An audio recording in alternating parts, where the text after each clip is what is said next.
candid conversations, unfiltered opinions, and humor with AVP71 podcast. Hello, everybody. Welcome to today's episode. I'm excited to be here. I have a founder who is in a niche that most people do not know much about. However, just because you don't know much about it doesn't mean it doesn't exist, does not mean that people do not have need within that community.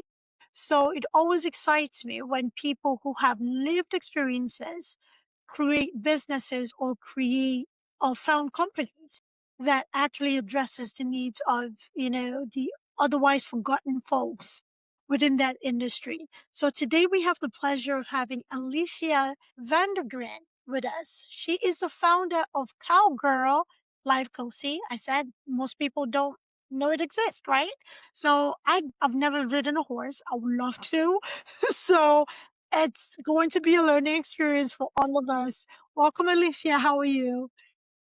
Thank you so much for having me. And yeah, I love talking about horses, so it'll be a fun conversation. And yeah, there's a lot of people who have never rode a horse or are really scared to ride a horse. So yeah. Think it's a fear for me. It's just the opportunity to do so safely.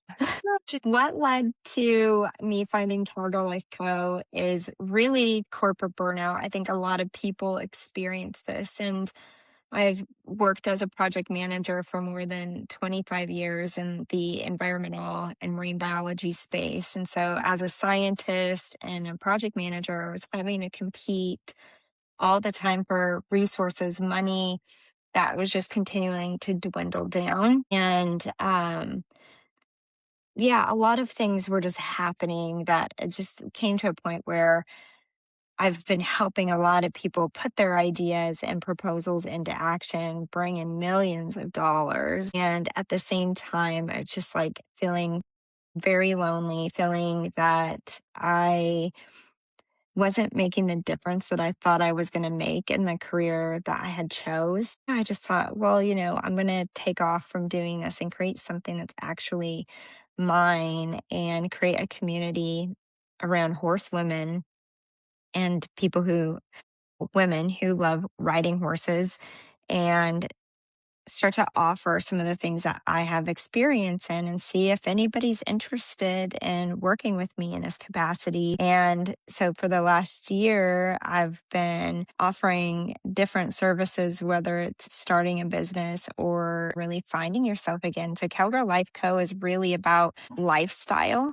And it's about, believing in yourself. It's about being brave and facing your fears, because horsewomen have seen a lot of things. And so you'd think like horsewomen, cowgirls are like so tough. But the thing is like once you have seen a 1,200-pound horse run through a fence, get stuck somewhere, roll into a fence, I don't know, just like buck you off, see your horse, see your friend's horse stumble and roll over on top of them. I mean, like there's so many accidents that happen with these animals that there comes a point in time where your body shifts and your risk assessment, like when we talk about project management, we talk about risk a lot, but the risk assessment of riding to being safe changes. And I think a lot of women start to feel this fear in their bellies come up. So it could be, driven from a variety of different things. It doesn't necessarily have to be an accident. So Careerl Life Co. is really generated from the need of like, hey, horsewomen, let's talk to each other about ourselves, because there's a lot of speaker noise coming in about what's wrong with your horse, how to change your horse, how to connect with your horse. There's nothing about like, how do I make myself feel better? Like, how do I show up for myself so then I can show up for everything else I want to do? Yeah. So just putting into perspective, you mentioned a 15-pound horse, right? There are a lot of injuries that result from just handling horses in general. So it's brave for anybody, especially a woman, to embark on a journey of not only handling but riding horses and being in the general vicinity of dealing with at the end of the day, this is an animal with a mind of its own, right? There's a lot of bravery in that. So why do you think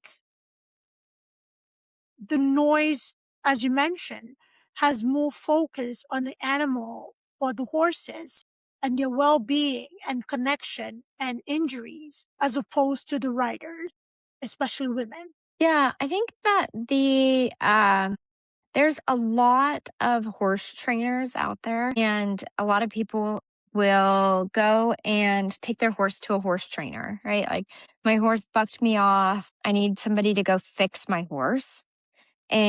Or my horse just doesn't know how to do things yet because it's young. So I'm going to send my horse to the horse trainer. Or there's a clinician giving a clinic about some type of horse riding discipline. Or I'm going to haul my horse over to this barn and have a trainer train me for a certain discipline. Okay. So, like, everything is really about the horse doing a thing, like people making the horse do a thing for another person. But there's not a lot of programs out there to help the human, the horsewoman, even men too, but like helping horsewomen work through their stuff while the horse is at the trainer. So there's not, so like the horse is improving, the horse is riding good. Maybe it's not having, some of the stuff anymore, but you're going to come back as the horsewoman you were whenever the accident happened or whatever, to a horse that is improved, but you haven't improved because there's nothing out there. So, and it's all this investment in the horse, the saddle, the tack, the food, the supplements, like body massages, chiropractors,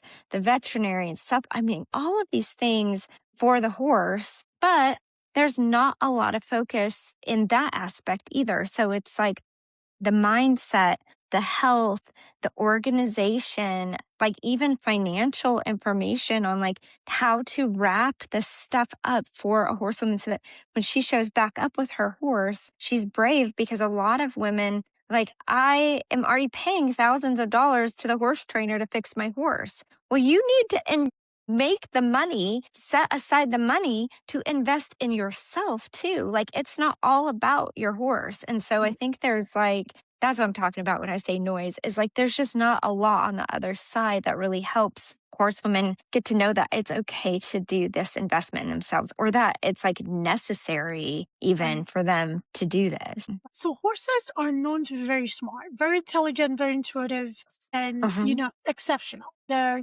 some spiritual alignment and things like that that horses have energetically. So I loved it. You actually pinpointed, that this horse is off to the trainer, is trained and is improved and well on its way to be this fantastic horse that you want. However, you are still stagnant and not doing much for yourself.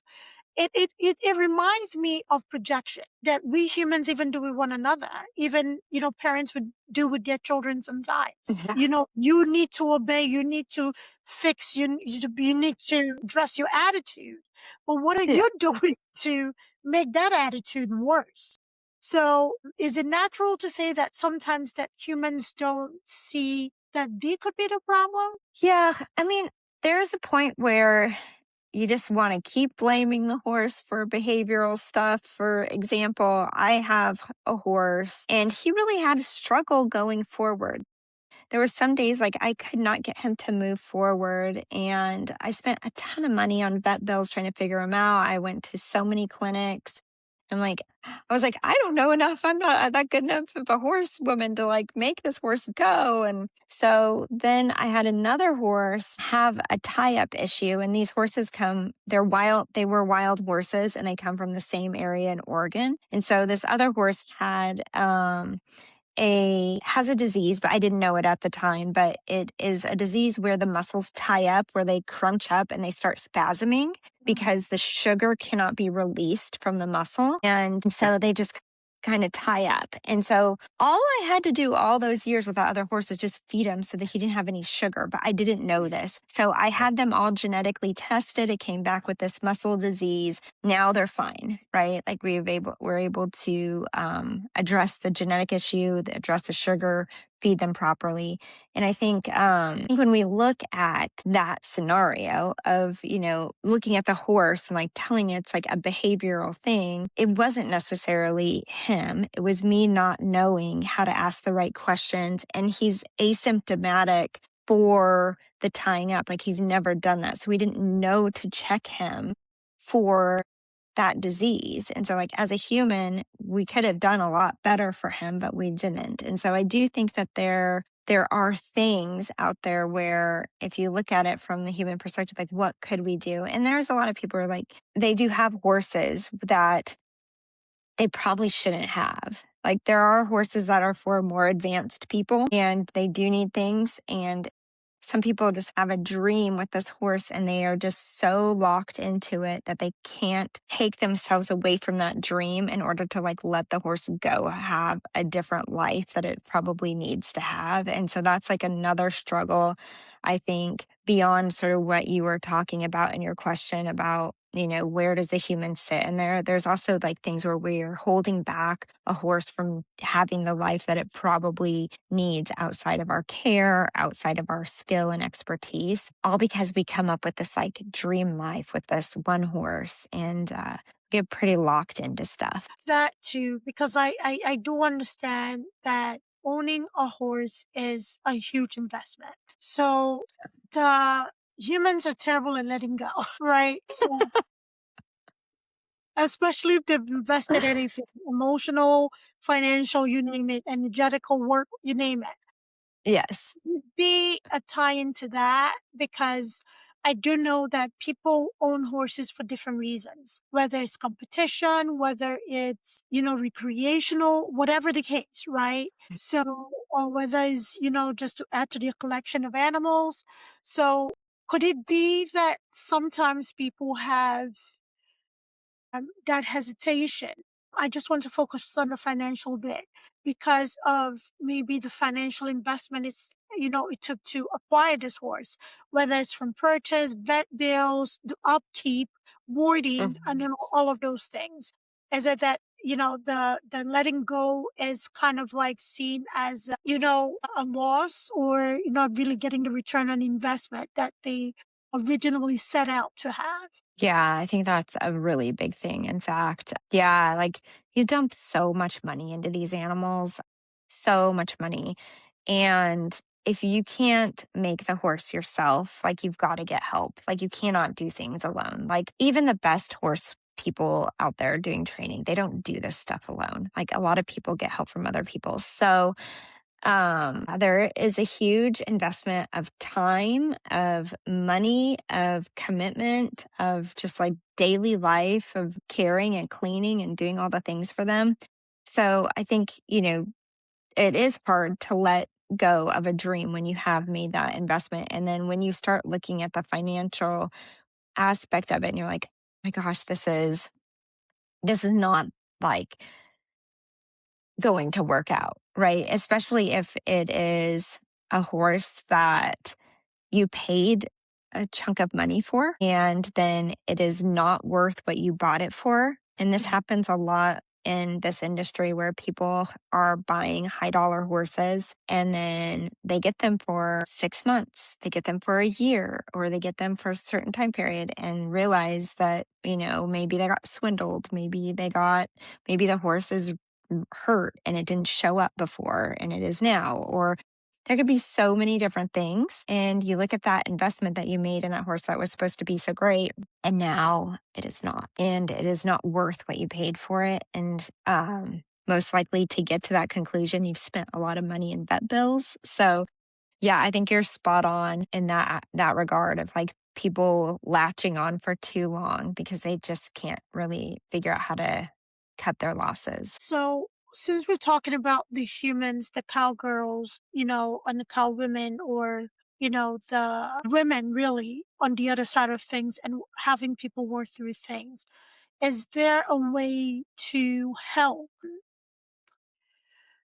Is, is there a way to kind of maybe help them recoup some of those, losses or investments that they made in the horses? So, say, you mentioned somebody got swindled. Maybe somebody bought a horse because they thought the horse was a thoroughbred, with whatever, whatever, whatever. And, come to find out the horse, may not live up to the expectation of what they thought the horse would be. So is there a way of basically either selling the horse or releasing the horse or sanctuary in a way that is not such a financial blow to them? Because I know humans will hang on to things, whether it's working out or is not, just because they feel like they cannot recoup anything from, that investment.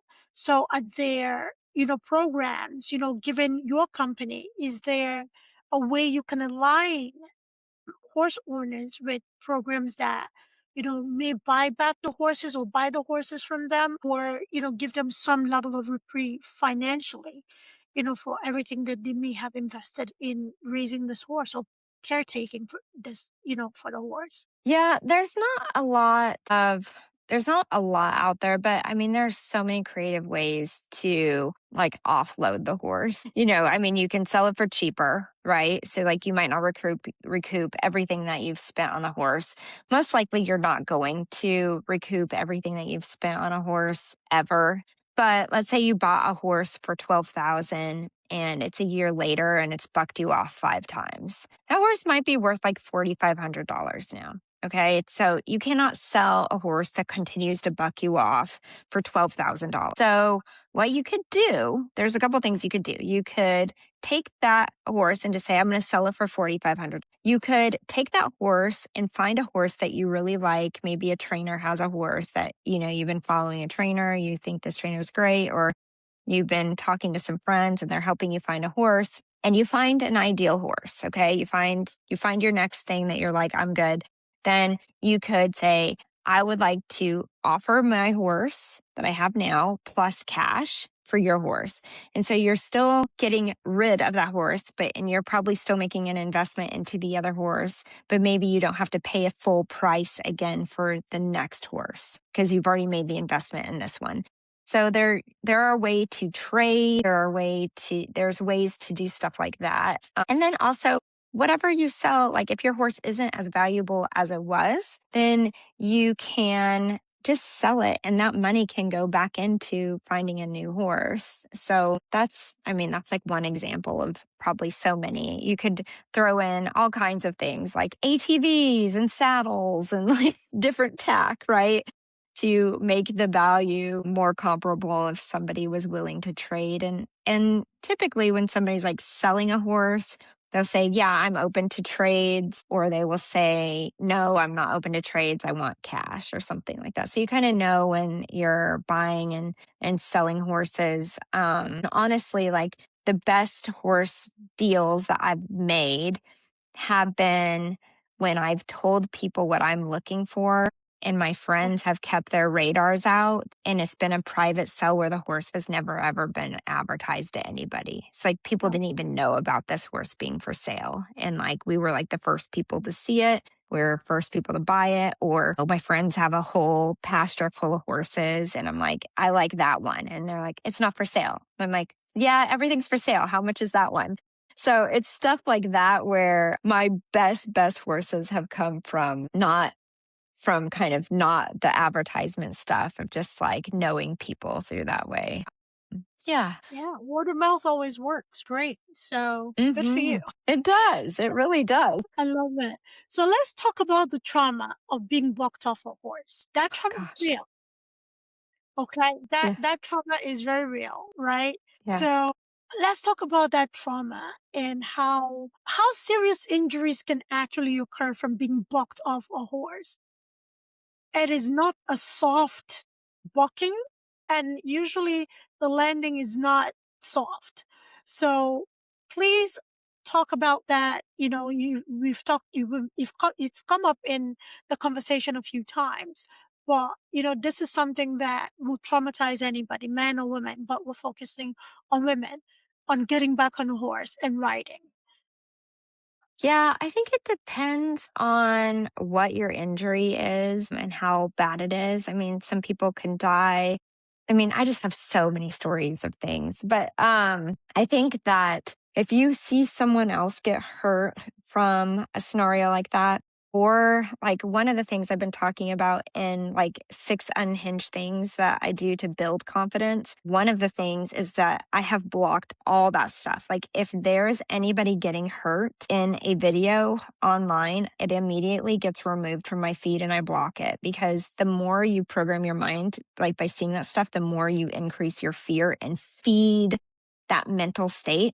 So And the horses can I've been, sense that too, right? The horses are well, very yeah, sensitive to fear. yeah, because you're already programmed. Like Right. I'm just feeding it, yeah. And then I go show up, and it's like, oh my gosh, my horse is gonna trip and fall, and like the saddle's gonna roll over me, and like all this stuff, you know. And like I noticed one day there is a video out there of a girl who's just trotting in a field, and her horse trips and literally rolls over her, Oh like my God. completely. And like after I saw that video, I rode for the next probably. I mean, I could still recall the video in my head. I could go out there and ride and think about that same thing today. And so that's the moment I was like, I'm not going to watch this stuff anymore, because my horse isn't going to do that. Like, my horse is not going to go bucking like a wild maniac down some road and buck me off. Like, those things, like, so, when you see those things or you experience them, it is really tough to become brave and confident. But when you see people winning, so like I watch winners, I watch people in the winner circle, I watch people in disciplines winning, I watch them. I love watching reining horses like do the sliding stops and the fast spins.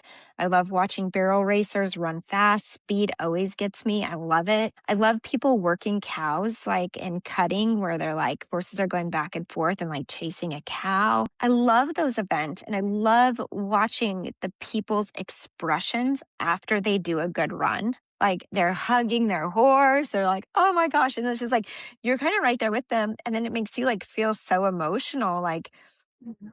and so good. And then when you go outside and you like see your horse, you're like, oh, good boy, good girl. Like they did it too. And so I think the content that we're watching is so important, because if you're seeing all this stuff, you're like, so good. That's so good. I love it. I love it. I feel so good. I'm ready to go ride. I want to go do that. And I think that makes a huge difference, because it's so accessible to watch either one of those things. But as far as like the injury to your body, that's kind of a different thing altogether. And it is like I have a 40-day challenge coming up about becoming brave again. And it's really addressing those fears of how do we actually become brave again. And it's something that I had to do because last year I broke my knee in 2 places stepping off of a horse that he was being a little naughty. And I didn't want to ride him through what was happening. And so I decided to get off. And when some stuff happened, and then like I just kind of pushed myself off, and I literally had like 12 inches to the ground. And somehow I just landed superwoman style and broke my knee. And, you know, getting over that with him, especially, was really hard. And he didn't even buck me off. It was just like, I don't want to ride what you're doing right now. Like, I'm done doing this. And then, you know, then a couple months later, after my knees healed up, all this stuff, I'm on a trail ride and I'm riding a different horse. And we're in a trench, and he lunges out of this trench, and it's on the backside of a sand dune. So one side is like the ocean and a big sand dune and a cliff. The other side is like this steep hill with like all the shrub. And he hops out, goes into the shrubs, it's sticking him in his legs, and he's bucking around. And I'm like, if he takes off and I can't stop him, there's a bunch of trees that way. And if he goes under any trees, like I'm going to get, like I'll get decapitated, you know? So it's like, I'm just going to get bucked off here. I allow myself to get bucked off, and I'm like laying on the ground, and cause I just kind of let go, and I'm laying on the ground. And the next thing I open my eyes, and he is coming over, like he had lost me in the shrubs. And the horse ran over the top of me. And I'm like, he's going to land somewhere. One of these feet are going to be on me. There's no way that he's going to miss me. Like, I just didn't know where he was. I didn't know where he was going to hit. And so I just clinched up, and he stepped on my shoulder.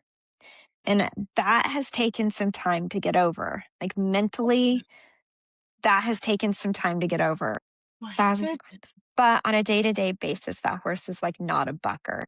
You know, like he's like, I ride him every day, and he's like, he's a good boy. And he just got scared. Like he just Yeah. freaked out in that trench, and he didn't like it.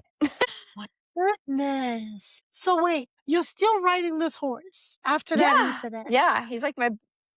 Yeah, he's my best boy. Like, we've won so many things and, like, done so much stuff. He's, like, the best. He's such a cool horse. He's so Okay. great. We had one bad day. Okay. So what are you doing to heal? So, there's been a lot of stuff that I had to do. So, like, with the horse that I broke my leg on last year, Right. he wanted me off as much as I wanted to come off. Like, he was unwilling. He was showing up saying no, like, absolutely not. Like, his whole demeanor, everything about him, everything that happened in that scenario was like mindset wise, I haven't been able to recover very well from him. And I have rode him since, but he did some stuff a couple weeks ago where he was offering that same thing again. And I just told him, like, look, this is it. I'm never riding you again. I'm never riding that horse again. Like, he's being sold. He's going to go away. I'm done with that, you know? And So then were you two new to each other then, or you were familiar with each other? He was just not having a good day. so I've owned him for 4 years. Oh my So goodness. So we know each other. He was my first Mustang, and so we know each other. And then the horse that bucked me off and trampled me and I still ride every day. In my mind, I could categorize that as like this is one day in this horse's life that he was absolutely terrified. Like, he got so uncomfortable in this situation and I did not prepare him well enough to move through that. Like, and the thing is, after he bucked me off, he stomped me. I got up. Okay, my shoulder's not broke. I can't believe it's not broke. But like, That was we're surviving, frustrating. and we had to walk back through this like really deep sand, like a mile, and the horses were gone. My friend, her horse got loose too. And so we have two loose horses in the middle of nowhere. We don't know where they are. And we're just walking and we see her horse. And while we're walking back, I was like, I hope we find mine. I hope we find mine. And I was like, do you think he'll be waiting at the beginning of the trailhead for us? And she's like, no, he's like eating grass somewhere. And so, like, telepathically, I kept telling him to meet me at a specific place at the trailhead, like where we went in. And I had called like the park ranger to let them know we're in this park and our horses are loose. Like, please help us. Anyways, I got off the phone with that guy and I rounded the corner, and no joke, my horse was standing exactly where I telepathically told him to be standing. So that's the difference. That's like when I'm talking about, like, can I forgive this horse and get on? Heck yeah. And he was like, his little head was down, and then he picked up his little, and he was felt so horrible. Like, you could just see, like, his whole body was like, just, oh my gosh, he felt so bad. Like, you could just see it all over him. Like, he couldn't believe what happened.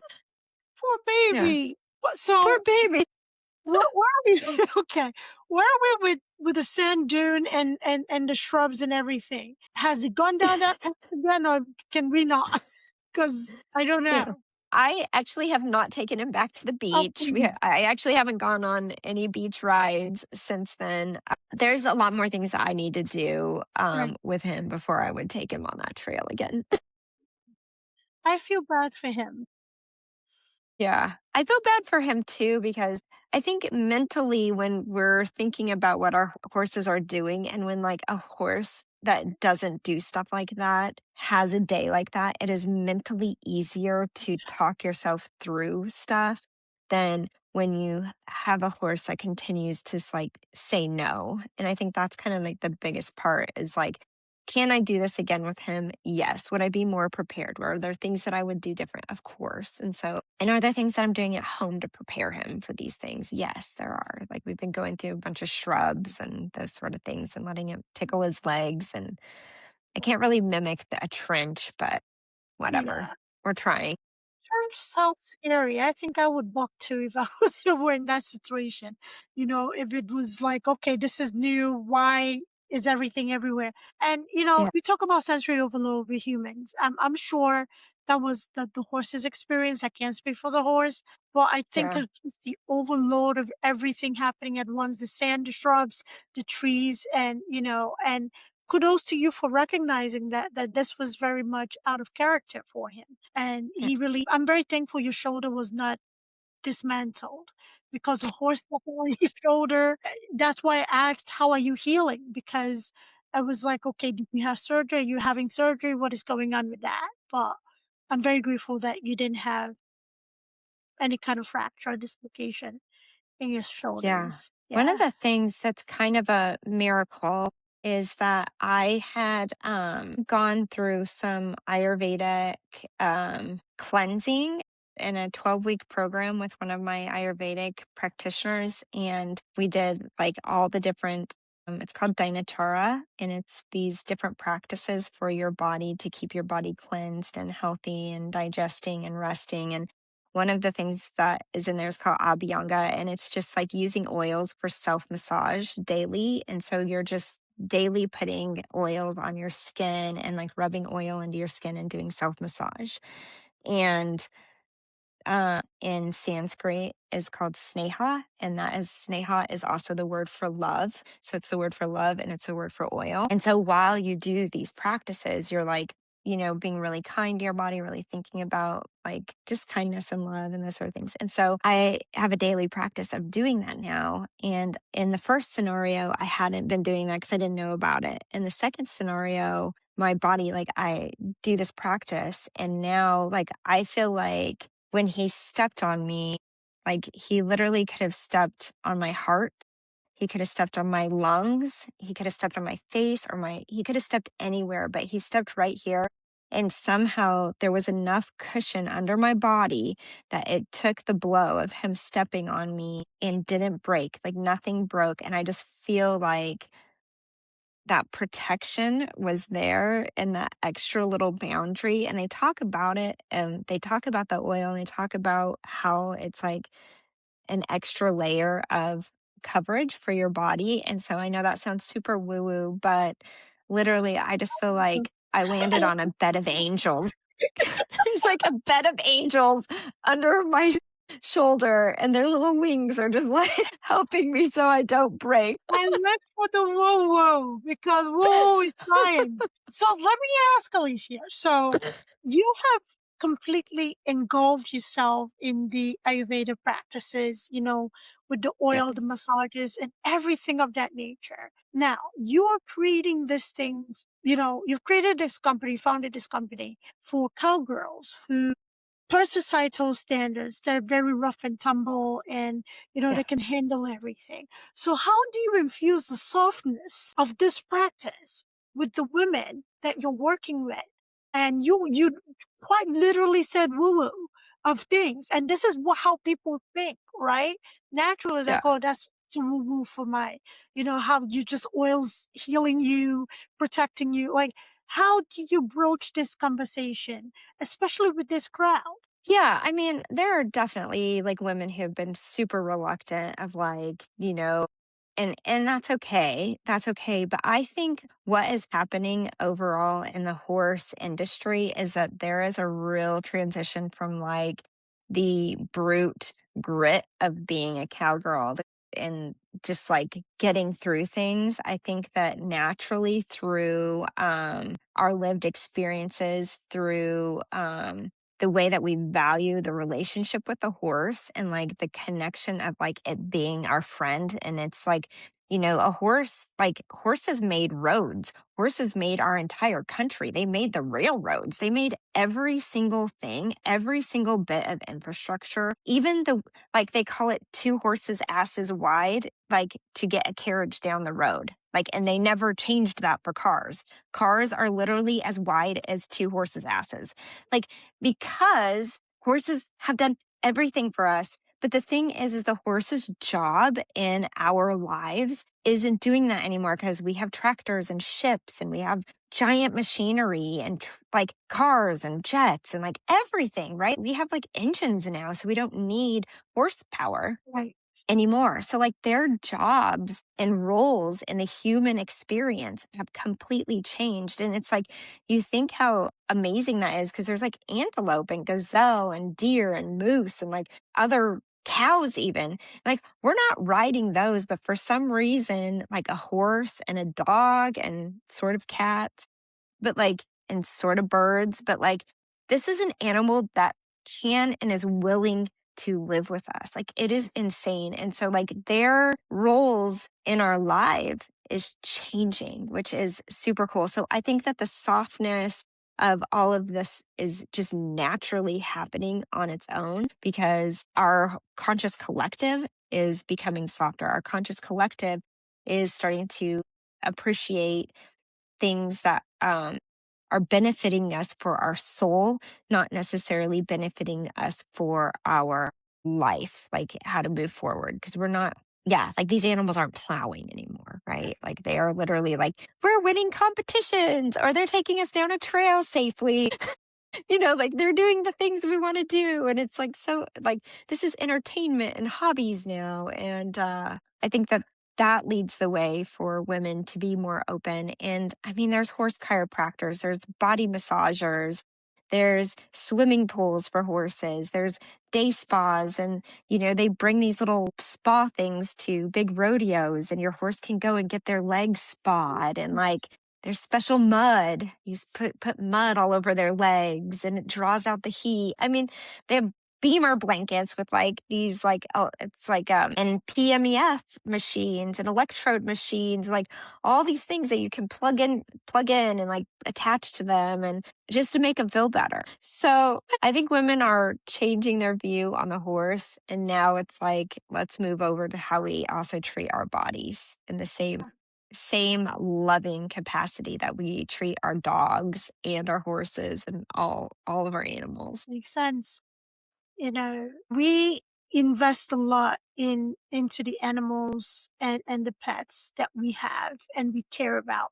They're part of the family, and that makes that investment easier, because how are you going to have your baby without giving them the most, right? So Yeah. Yeah. sometimes we forget ourselves. So the work that you're doing with, Cowgirl, or Cowgirls, it's incredible. So, question for you: what is the impact you're looking to have your organization make, especially with women who, interact with horses on a daily basis, or on horses for leisure or for entertainment purposes?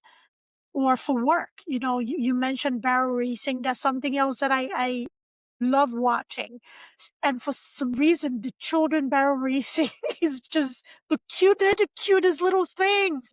And you can see them go on the horses. Some of them have, matching bows and all of those things, which so cute. So cute. So So cute. I know. So Yeah. what's your vision for cowgirling? Yeah. So my vision for this company is that it becomes a resource for cowgirls, for horsewomen who find themselves like stressed, struggling, depleted, that this is a place where you can land where you're like, okay, I can find some organization. I can find other women who are in my scenario who have actually like gone through some of the things that I've gone through, and that there is a roadmap to becoming brave, to becoming organized, to finding information about finances, finding information about health and wellness, and really being able to bring that together in a way where it's like you're really feeling brave when you show up at the barn. It's like swinging a leg over your horse. Like you don't even have a second thought of like, oh my gosh, this is going to be a bad day. This could be a bad ride, because everything around it is organized. Everything around it is built in a way that like confidence can be completely obtained. Right. And so right now, like my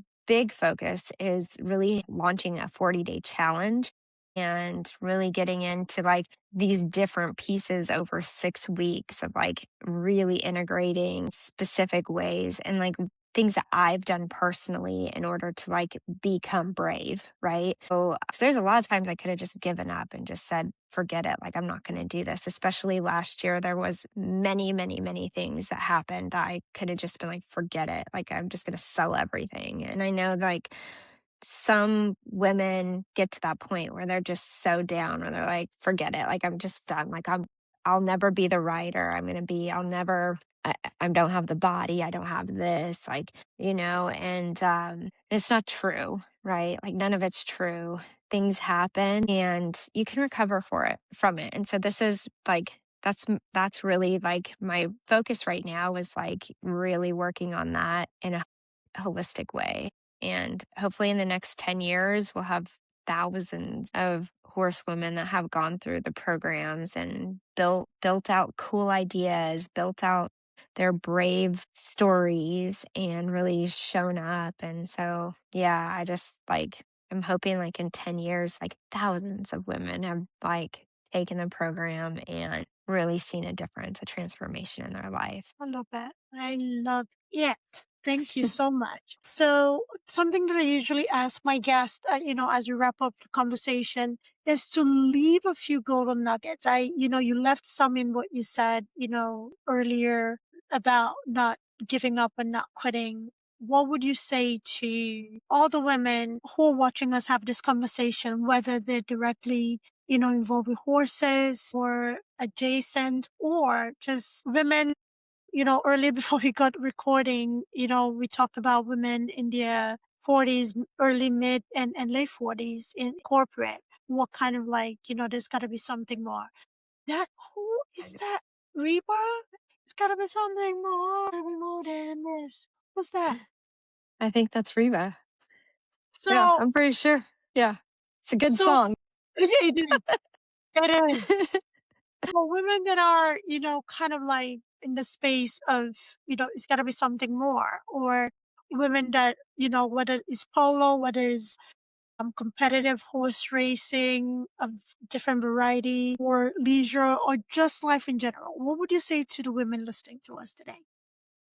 I think the biggest takeaway, like the little nugget I would probably feel like sharing today, is that every single one of us has a specific purpose. Like we have a specific life purpose, a reason that we're here. And a lot of times we know what that is when we're little. And then we go into like what the world tells us what to do. And we do those things for so long.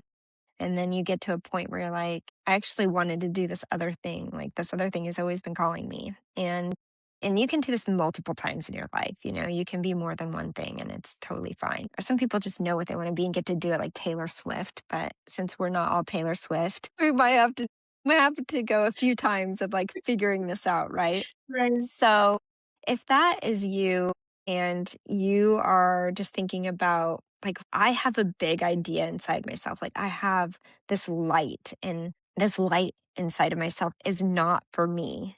And it's like, if you are feeling down, if you are feeling sad, if you are feeling stuck, Yeah. like, look at that light. Look at that light that is inside of you. Like, whatever the passion is inside of you, like, look at that and just know that that is not meant for you. It is meant for all the people who are waiting for you to show up. And so if you don't show up, then nobody gets to experience that light. And inside of every single one of us is beautiful messages for other people. Our light is always for someone else. And so even on the days when you're like, I don't want to post content online, I feel cringe, or I don't want to go to this public speaking engagement because I can't, I'm so scared to talk in front of people. It's not about you. It's about whoever is supposed to hear that message on that day. And that's the one thing that keeps me going. That's the one thing that is going to keep me going and staying here inside of my business, because I know that whatever I have to give right now is, this is not for me. Like like it's coming out of me, but it's not for me. So I love it. So be a vessel. Just carry the message, people. yeah, Just just do it. Just do do it. it. Just do it. Do it. Carry the message. That was Yeah. beautiful. I love the way that you put it. It is not for you and it's not for you. Please, please, please. Don't let the message, the assignment, the vision die inside of you. There's so many things that I do that I don't feel like doing, but I do it because it is necessary. There's a lot more I need to do, and I need to get out of my own way. So, Alicia and Me I too. were Me just too. talking about it before we started recording. So we are preaching to ourselves as well as preaching to you. So do Hmm. that thing. You have the experience. You have the know-how. You've lived through it. You wear the shoe, you know where it pinches. So somebody else is looking to not feel alone. and do the doggone thing. Do it. Post the content. Somebody is looking to hear from you. You know, do it. This is so great, Alicia. Thank you so much for being here. And for anybody who didn't catch, where they can find your organization, please, where can we find you on social media and also on web? Yeah, awesome. Yeah. So I'm on Facebook, Instagram, and YouTube at Cowgirl Life Co. So just type it one big chunky word. And my website is AliciaVanderGriend.com. And you can find out about my programs there. And I'm always open to having Spark Call with anybody who's interested in having a deeper conversation about where you're at. So I do also offer one-on-one coaching if anybody's interested in talking a little deeper about some of their stuff, because this isn't always easy. No, nothing in life that is worth it is ever easy. Not Right? one thing. Not a No, single you thing. gotta work. Gotta work for it, You You gotta gotta work work for it. for it. So, if you didn't catch that, please, please, please do not worry. We'll make sure all of that is in this show note, so you can just click in and go to it. We'll make sure that this episode we have the newsletter on LinkedIn. And, once the episode is aired, so you can find it on YouTube, Spotify, Apple, Amazon, wherever you listen to podcasts. So please, please, please engage. Go on, tell Alicia how beautiful she's doing and get involved. Get involved. So you don't have to need her service. You can sponsor the service to be provided to the people who need it. Partnership. Let's grow together. All right. Thank you, everybody, for listening. Thank you, Alicia, for being here. Thank you so much. Thank you. Bye, everybody.